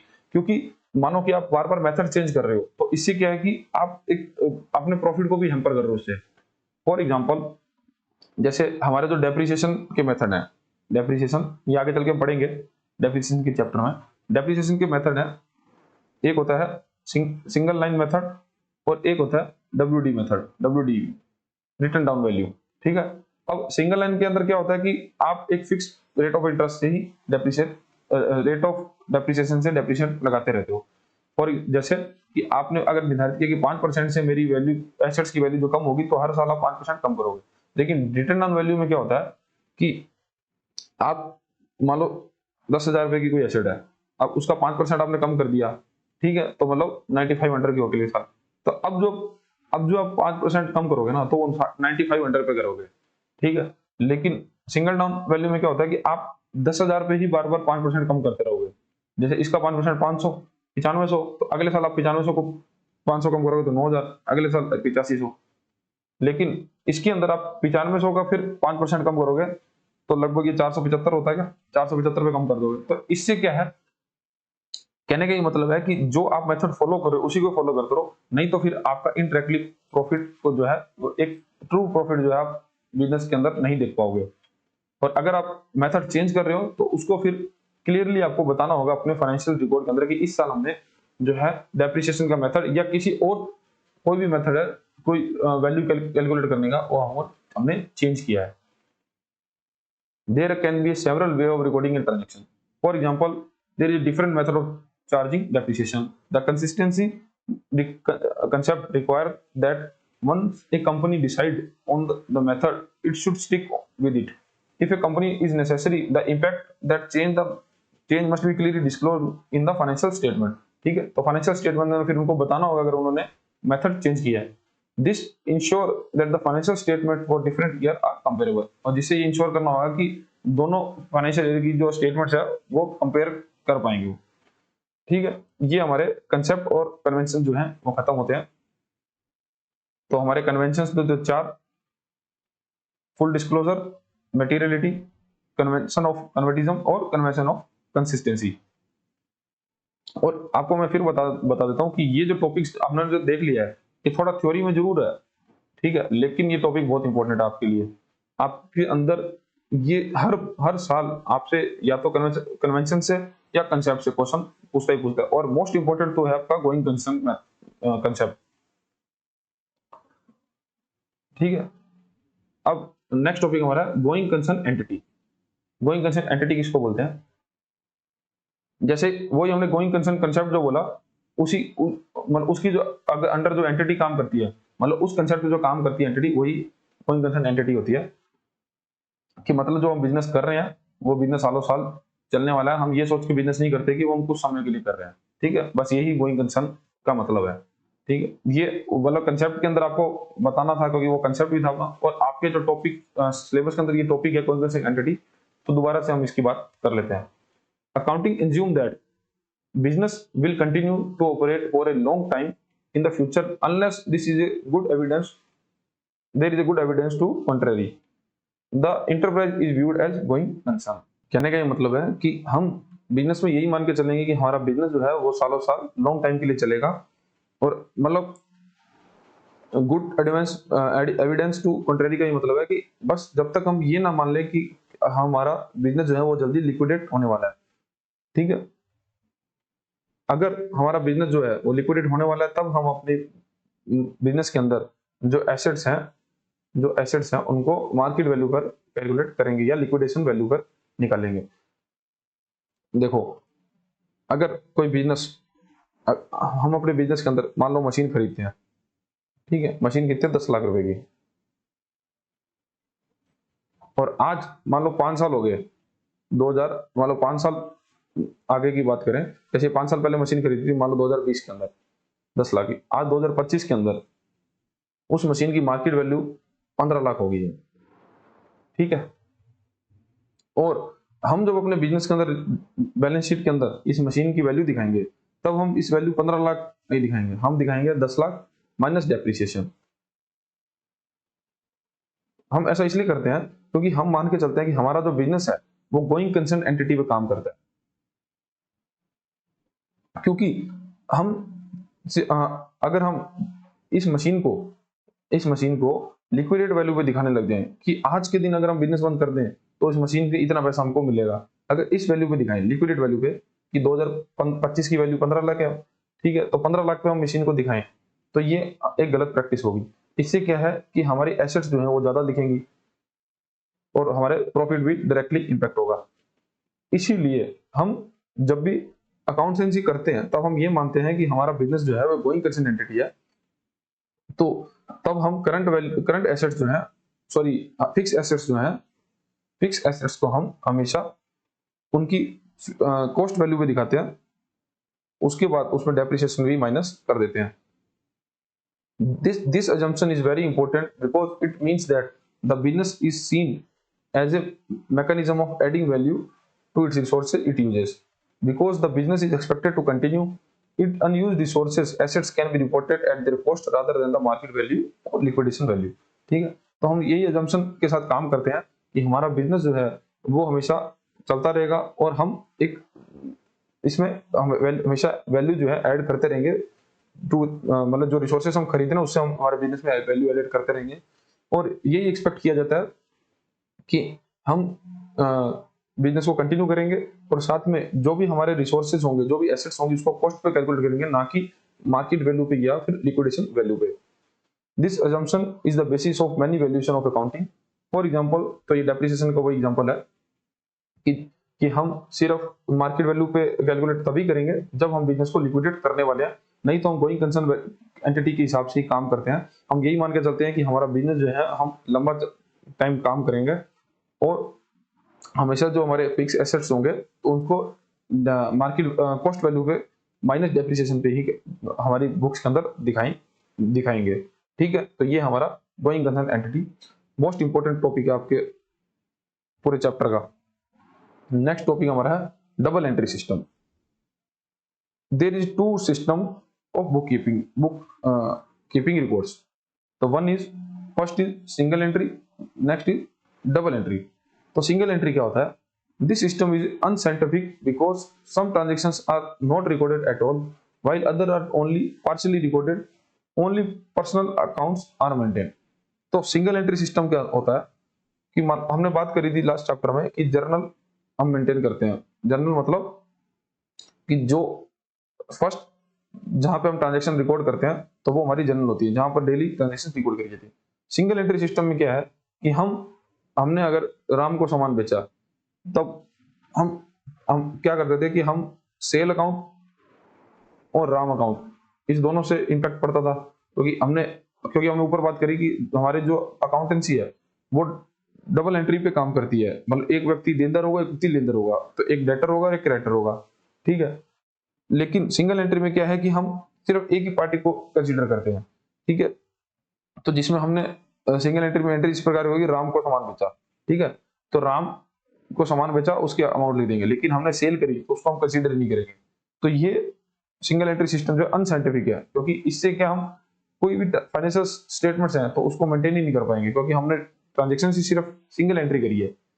ठीक है, तो ये सिंगल एंट्री है जो कि आपको अभी ध्यान में नहीं रखना, बस आपको बताना था कि सिंगल एंट्री को सिस्टम भी है, लेकिन इस पे हमको काम नहीं करना। हमको जो देखना है वो है double entry system. Double entry system क्या है? This system is based on the scientific principle and used by the most businesses, और ये मोस्ट बिजनेसेस द्वारा यूज भी किया जाता है, जिसमें दो पार्टी हमेशा रहती हैं, it recognize that every transactions have two aspects. तो ये रिकॉग्नाइज कर करती है हर ट्रांजेक्शन के दो एस्पेक्ट है, ये रिसीविंग एक्सपेक्ट और एक गिविंग एक्सेप्ट। तो एक देनदार है और एक लेनदार है। एंड इट रिकॉर्ड बोथ, और हमको दोनों ही, जो डबल एंट्री सिस्टम है दोनों ही रिकॉर्ड करता है। This is known the dual aspect analysis. तो इसी को ही जाना जाता है ड्यूल एस्पेक्ट एनालिसिस से।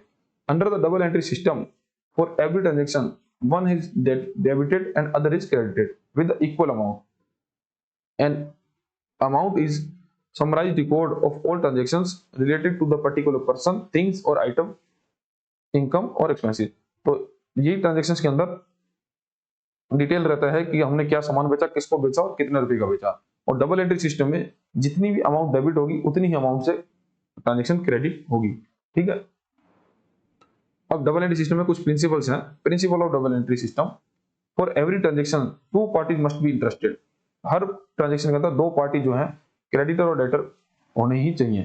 ठीक है, तो ये प्रिंसिपल आपको याद रखने हैं। प्रिंसिपल के अंदर भी क्वेश्चन पूछा गया पहले। Every business transactions have two aspects, one is the benefit and other is giving the benefits. In simple terms every debit has the corresponding credit. ठीक है, every debit has corresponding credit, ये line आपको याद रखनी है। ये कई बार filling the blank से पूछ लेते हैं। Every dash has the corresponding credit, तो आपको वहां पे आंसर होगा आपका डेबिट। ठीक है, ये भी याद रखना। तो ये प्रिंसिपल जो आपको देख डबल एंट्री सिस्टम में क्या होंगे कि एक तो दो पार्टी इंटरेस्टेड होनी चाहिए और हर डेबिट का एक क्रेडिट होना चाहिए। मतलब जितनी अमाउंट से डेबिट होगा उतनी अमाउंट से क्रेडिट होगा। और डबल एंट्री सिस्टम की खासियत ये है कि उसमें डेबिट और क्रेडिट दोनों इक्वल अमाउंट से ही चलेंगे। Both aspects are recorded in the books of the account. और जो क्रेडिट और डेबिट हम कर रहे हैं, जो क्रेडिट और डेबिट हम कर रहे हैं उनके पर्टिकुलरली लेजर के अंदर, उनके पर्टिकुलरली लेजर जो उनके पर्टिकुलर अकाउंट होंगे उसमें भी उसी अमाउंट से ट्रांजेक्शंस भी रिकॉर्ड करी जाएगी। The two fold effect of the transaction is recorded by debiting one account and crediting another account at the same time. और सेम टाइम पे ही हम उनके अकाउंट से अकाउंट को डेबिट और क्रेडिट करेंगे, जिससे क्या टू फोल्ड इफेक्ट आएगा, क्योंकि हमारी जो लायबिलिटीज और एसेट्स दोनों एक साथ ही पैरेलल चलती रहेंगी। इससे क्या है बिजनेस के अंदर टू फोल्ड इफेक्ट आएगा, क्योंकि हम जैसे जैसे अकाउंट्स को डेबिट करते रहेंगे और क्रेडिट करते रहेंगे तो हम दोनों के टोटल को बढ़ाते जाएंगे। अब इसके फायदे क्या हैं, डबल एंट्री सिस्टम के फायदे क्या हैं, merits of double entry system. It keeps a complete record of business transaction. तो ये जो कंप्लीट रिकॉर्ड रखता है हर बिजनेस का। It provides a check on arithmetical accuracy of the account. और डबल एंट्री सिस्टम से क्या है अर्थमेटिकली एक्यूरेसी आती है, क्योंकि हम वेरियस अकाउंट को क्रेडिट डेबिट करते हैं लेकिन लास्ट के अंदर जो है हमारा टोटल जो है हर अकाउंट का वो इक्वल आना चाहिए। तो इससे हमको अर्थमेटिकल एक्यूरेसी मिलती है। It detail profit and loss account can be prepared. तो इसके जरिए हम एक detail profit and loss account maintain कर सकते हैं। और ये चीजें अभी आपको शायद समझ नहीं आ रही होंगी, लेकिन जैसे जैसे हम चैप्टर आगे कंप्लीट करते जाएंगे ना तब आपको ये पॉइंट जो है दोबारा समझ आने लगेंगे कि ये क्यों कहना हम चाह रहे हैं कि डबल एंट्री सिस्टम इतना अच्छा, मतलब डबल एंट्री सिस्टम के इतने फायदे क्यों हैं। क्योंकि इससे क्या है प्रॉफिट एंड लॉस बनाने में, अकाउंट बनाने में बहुत आसानी आती है, अर्थमेटिकल एक्यूरेसी आती है। It makes it possible to compare the performance of the current year with the previous year. और ये पॉसिबल, इस डबल एंट्री सिस्टम ये पॉसिबल हो सकता है कि हम करंट ईयर को प्रीवियस ईयर से कंपेयर कर पाएंगे। A balance sheet can be prepared to show the actual financial position. और डबल एंट्री से ही बैलेंस शीट क्रिएट कर बना सकते हैं जिससे हम एक्चुअल फाइनेंशियल पोजीशन की जानकारी प्राप्त कर सकते हैं। It is scientific system that help to prevent और डिटेक्ट फ्रॉड। और इसके जरिए हम आसानी से प्रिवेंट फ्रॉड से बच सकते हैं और उसको पकड़ सकते हैं। ठीक है, तो ये है डबल एंट्री सिस्टम। और नेक्स्ट चैप्टर में हम देखेंगे कि डबल एंट्री सिस्टम को करते कैसे, डबल एंट्री होती कैसी है। ठीक है, तो अभी मैं इसलिए यहाँ पे नहीं बताना चाह रहा क्योंकि जो लोग कॉमर्स बैकग्राउंड से नहीं है तो वो अभी कंफ्यूज हो जाएंगे। ठीक है, तो अभी बस आप इतना ही समझिए कि एक तो हमारे कंसेप्ट क्या है अकाउंटिंग के, कन्वेंशंस क्या है, डबल एंट्री सिस्टम क्या होता है और गोइंग कंसर्न क्या होता है। अभी तक हमने ये देख लिया। नेक्स्ट हमारा टॉपिक है प्रिंसिपल ऑफ कन्वर्टिज्म। प्रिंसिपल कन्वर्टिज्म वही जो हमने पहले बात करी थी कि हमारा जो लॉस है, लॉस को अगर फ्यूचर में कोई लॉस होने वाला है तो उसको हम अभी रिकॉर्ड कर लेंगे, लेकिन अगर कोई प्रॉफिट फ्यूचर में होने वाला है तो उसको हम तब तक रिकॉर्ड नहीं करेंगे जब तक वो हमको प्रॉफिट नहीं हो जाता। यही है principle of conservatism. The convention of conservatism also known as convention of prudence is often stated as anticipate no profit provide all possible losses. ठीक है, तो मतलब कोई प्रॉफिट को एंटीसिपेट मत करो, लेकिन पॉसिबल अगर कोई लॉस होने वाला है तो उसको हम रिकॉर्ड करो। This means the accountant should be follow the cautious approach. तो इसका मतलब है कि अकाउंटेंट को सावधानी पूर्वक अप्रोच से काम करना होता है।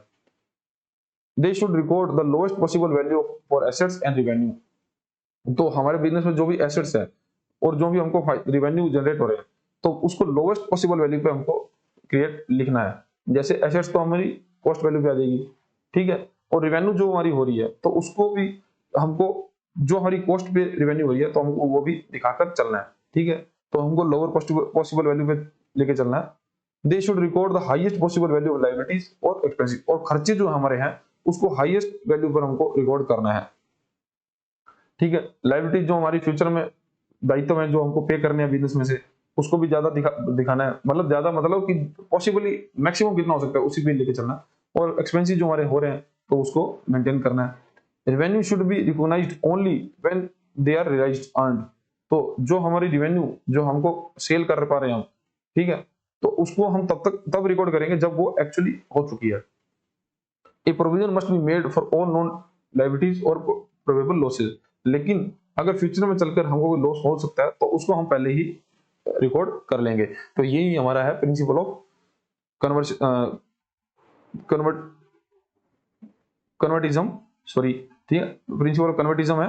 और यही हमने जब बात करी थी कन्वेंशन ऑफ कन्वर्टिज्म, वो तो एक ही चीज है, इसमें कोई चेंज नहीं है, लेकिन ये अलग सा टॉपिक है तो मैं आपको बता रहा हूँ। ठीक है, फॉर एग्जाम्पल इसका एग्जाम्पल देख लेते हैं। अगर एसेट्स की बात करें, if A shopkeeper bot A goods of 1000 rupees but now market value 800, it will record the stock 800 lower the cost of market. ठीक है, तो इससे क्या है कि मतलब हमने अगर कोई सामान 1000 में बनाया लेकिन आज उसकी मार्केट वैल्यू 800 हो गई है, तब हम अपने रिकॉर्ड में भी 800 ही रिकॉर्ड करेंगे। लायबिलिटीज की बात करें, if there is a pending court case where the business may have to pay 50,000, it will show the liability even it not get confirm. तो अगर कोई कोर्ट केस हमारे बिजनेस पे चल रहा है और उसकी फ्यूचर के अंदर हमारे हो सकता है कि हमको 50,000 रुपए उसकी लायबिलिटी पे मतलब कोर्ट के लिए पे करना पड़े, तो हम ये क्योंकि हमको अभी कंफर्म नहीं है, लेकिन फिर भी हम अपने बुक्स के अंदर 50,000 की लायबिलिटी क्रिएट कर लेंगे। और अगर रिवेन्यू की बात करें, if a company expect profit to in a deal it would not be record until it actually receive. और अगर कोई डील हमारे बिजनेस में होने वाली है और उससे हमको ये पता है कि हमको अच्छा प्रॉफिट होगा, लेकिन हम उसको तब तक रिकॉर्ड नहीं करेंगे जब तक वो एक्चुअली हो नहीं जाती, मतलब वो डील हमको मिल नहीं जाती। ठीक है, तो ये हमारा कन्वेंशन ऑफ कन्वर्टिज्म या principle of conservatism. Next topic हमारा है revenue recognition and realization. According to this concept revenue is recognized only when a sale is made. ठीक है, तो इस कंसेप्ट के अंदर ये बात करी है कि रेवेन्यू हम तभी रिकॉग्नाइज करेंगे, मतलब जब हम सेल कर देंगे तभी हम हमारे बुक्स के अंदर उसको लिखेंगे। और ये भी हमने ऊपर इसका कंसेप्ट देख लिया है, लेकिन टॉपिक आपके अलग से दे रखे हैं तो आपको दोबारा रिपीट ही कर रहा हूँ वही चीजें। तो unless money has been realized either cash has been received और legal obligation to pay have been created by the customer, no sale is considered to have taken place and no profit is considered to have arisen. This concept prevents business firms from inflating their profit by recording income that are only expected or likely to be occur. कहने का ये मतलब है, अगर आपने कोई cell create कर दी, मतलब सेल आपने कर दी, कोई डील हो गई है, लेकिन वह व्यक्ति हमसे सामान अभी तक लेके नहीं गया, ठीक है, तो तब भी हम अपने बिजनेस के अंदर रिकॉर्ड नहीं करेंगे। दूसरी बात, अगर कोई लीगल ऑब्लिगेशन डाल दी, मान लो उसने उस पैसे उसके लिए हमको चेक दे दिया है या हमको कोई एग्रीमेंट पे लिख के दे दिया है, लेकिन वो सामान हमसे नहीं लेके गया, तब भी हम उसकी सेल नहीं लिखेंगे कि हम उस जो भी प्रॉफिट हमने कमाया उसको हम नहीं दिखाएंगे। जितना वो सामान ले गए हम उसी को ही हमारी सेल मानेंगे। ठीक है, इससे क्या फायदा होता है कि कोई भी कंपनी है, अगर मान लो उसको 1000 आइटम्स के लिए ऑर्डर आया, तो वो 1000 आइटम को ही अपनी बुक्स के अंदर दिखाकर प्रॉफिट नहीं दिखा सकती, तो इसे प्रॉफिट क्या बहुत ज्यादा बढ़ा के दिखा सकती कंपनी, लेकिन ये अलाउ नहीं है, मतलब ये उनको रियलाइज नहीं करना। जब मान लो कि 1000 आइटम से वो एक बार 100 आइटम ही हमसे लेके गया, तो हमको सिर्फ 100 आइटम का ही प्रॉफिट दिखाना है। ठीक है, एग्जांपल इसके, मान लो कैश सेल है, a shopkeeper sale goods today and gets cash, revenue is record today. तो अगर कोई शॉपकीपर सामान बेचता है आज और आज उसको ही कैश पैसा मिल जाता है, तो उसको रिकॉर्ड करना है। अगर उधार सामान बेचता है, a customer buy on credit and promise to pay later, revenue is recorded today because customer is legally bound to pay। और क्योंकि कस्टमर को आज हमने उधार सामान बेचा, क्योंकि सामान आज दुकान से चला गया, तब भी हमको एज रिवेन्यू रिकॉर्ड करेंगे और उसका प्रॉफिट हम आज की बुक्स में दिखा सकते हैं, क्योंकि कस्टमर जो है वो लीगली बाउंड है पैसा पे करने को। और फ्यूचर ऑर्डर अगर कोई मिलता है, if customers only places an order but has not received goods yet, no revenue is recorded. लेकिन कस्टमर ने अगर मान लो कोई ऑर्डर हमको दे दिया लेकिन हमसे अभी सामान लेके नहीं गया, तब तक हम हमारी बुक्स के अंदर सेल जो है वो नहीं दिखाएंगे और उसका जो प्रॉफिट होने वाला है वो भी हम तब तक नहीं दिखाएंगे। तो यही हमारा रिवेन्यू रिकॉग्निशन और रियलाइजेशन का रूल है। ठीक है, नेक्स्ट हमारा टॉपिक है एक्रूवल एंड कैश बेसिस।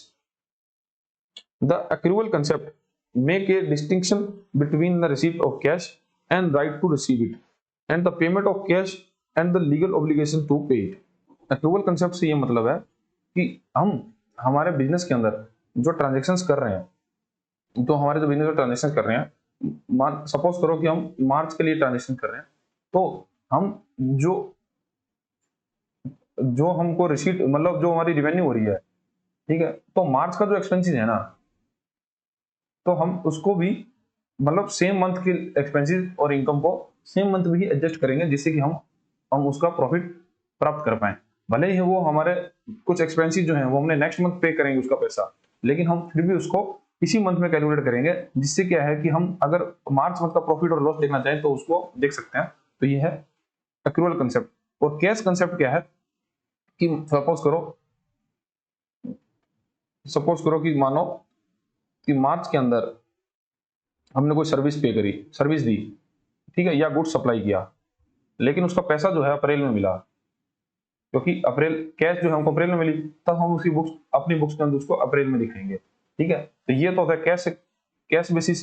और अक्रूवल का मतलब ये है कि हम अगर मार्च में कोई सर्विस दी है और उसका पैसा अप्रैल में मिला है, लेकिन हम उसको हमारी बुक्स के अंदर इनकम जो है उसकी मार्च के इक्वली एडजस्ट करेंगे, जिससे कि हमको मार्च मंथ का एक क्लियर इमेज मिल पाएगी। ठीक है, बस यही फर्क है। Under the accrual basis of accounting, revenue and expenses are recorded when they are earned or incurred, not necessarily when their cash is received or paid। तो मतलब accrual basis का मतलब है कि जब हमने revenue earn करी और expenses को incurred किया, तो वो सेम मंथ के जो टाइम पीरियड के होंगे तो उसको वहीं पे रिकॉर्ड किया जाएगा सेम मंथ के अंदर ही। मतलब इसमें कैश नहीं देखा जाएगा कि कैश कब रिसीव हुआ या पे किया गया। ठीक है, revenue is recognized when it's earned even if the cash is received in the later period। मतलब रेवेन्यू को तब भी रिकॉग्नाइज किया जाएगा जब हमने उस रेवेन्यू को अर्न किया है, भले प्रॉफिट हमको भले उसका पैसा जो है बाद में मिला हो। Expenses recognize when it is incurred even if the cash is paid in the later period. और खर्चे जो हैं तो उसको हम आज ही दिखा देंगे, चाहे भले उसका पैसा जो हमने बाद में पे किया हो।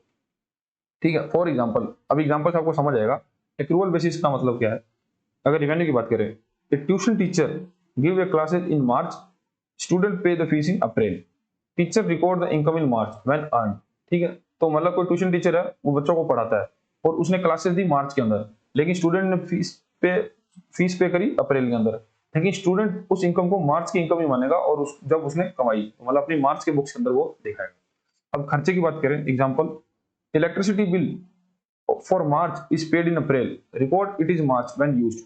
तो मतलब इलेक्ट्रिसिटी बिल की पेमेंट जो कि मार्च महीने के लिए ड्यू थी, लेकिन पे हमने अप्रैल में किया, लेकिन फिर भी हम अपनी बुक्स के अंदर उसको मार्च में दिखाएंगे क्योंकि उसका जो टाइम पीरियड था वो मार्च ही था।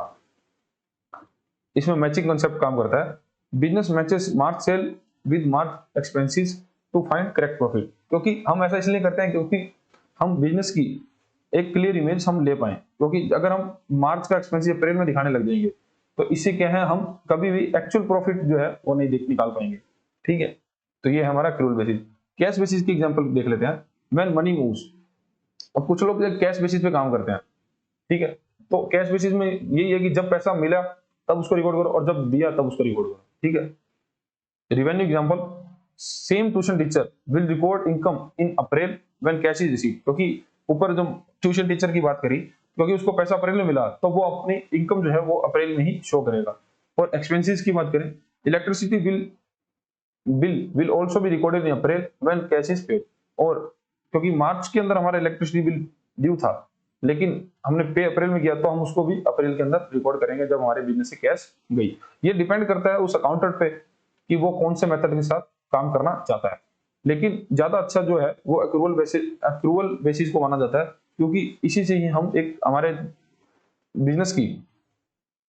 बिजनेस का जो प्रॉफिट एंड लॉस है और फाइनल अकाउंट है उसको हम सही तरीके से मेंटेन कर सकते हैं। ठीक है, ये आपका जो चैप्टर नंबर 2 है ये कंप्लीट होता है। अब चैप्टर नंबर 3 नेक्स्ट वीडियो में हम बात करेंगे, जिसके अंदर हम सीखेंगे कि हम डबल एंट्री कैसे करते हैं, बुक कीपिंग कैसे करते हैं। ठीक है, क्योंकि अब आगे जो हमारे चैप्टर आने वाले हैं वो सारे प्रैक्टिकल बेस हैं, मतलब उसमें आप अकाउंटेंसी की एंट्रीज करना, फाइनल स्टेटमेंट बनाना, बैलेंस शीट बनाना, प्रॉफिट एंड लॉस बनाना, ये सब सीखेंगे। और इसके बाद आपको पता ही है, आपको क्विक रिवीजन दिया जाएगा, आपको क्विक रिवीजन पढ़ना है, इसमें पूरा चैप्टर जो है आपका कवर किया गया है। ठीक है, और ये आप एग्जाम में जाने से पहले पढ़ सकते हैं या वीडियो खत्म होने के बाद भी इसको जरूर पढ़िए। उसके बाद आपके इसी में एमसीक्यू मिल जाएंगे आपको।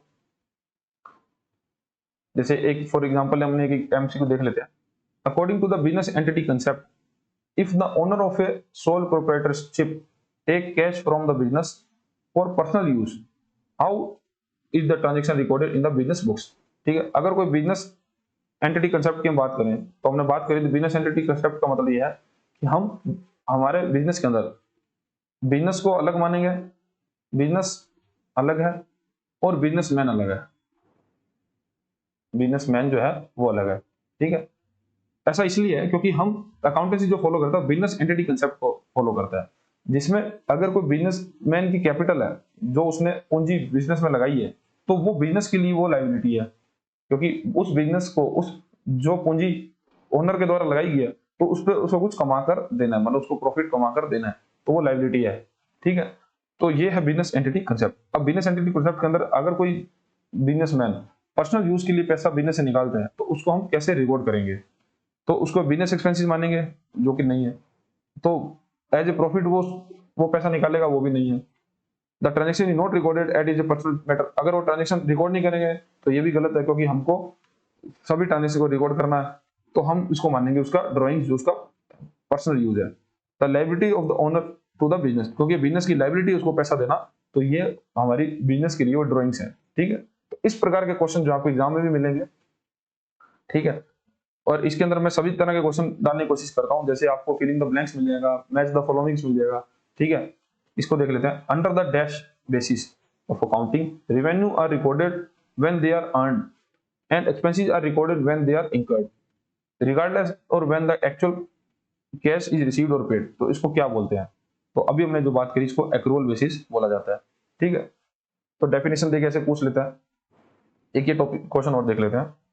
To determine the true profit for a year, the revenue generated in the period must be compared with the expenses incurred to earn those revenue. The principally known dash concept. तो इसको कौन सा concept बोला जाता है, तो cost concept नहीं है, गोइंग कंसेप्ट नहीं है। गोइंग कंसेप्ट तो होता है कि बिजनेस को चला के रखना।